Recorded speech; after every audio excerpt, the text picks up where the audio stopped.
What can we do to connect perspectives while some people are on holidays? I'm Jordi Robert Reeves, founder of Connecting Perspectives. We inspire professional relations that generate new solutions for executives and their companies. So I was reading this wonderful book about interesting hotels. It made me think, what can we do while some people are on holidays? Summer's around the corner. Some people will leave. What can we do back at the office to connect perspectives? We saw earlier in the blog that it's important to let people go on extended holidays. They come back with new perspectives.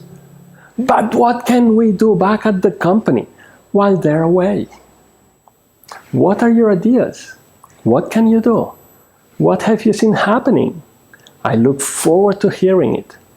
As usual, in a few days' time, I'll come back here, summarize your comments, and I'll also tell you about a suggestion we gave to one of our clients to connect perspectives while some of their staff are on holidays.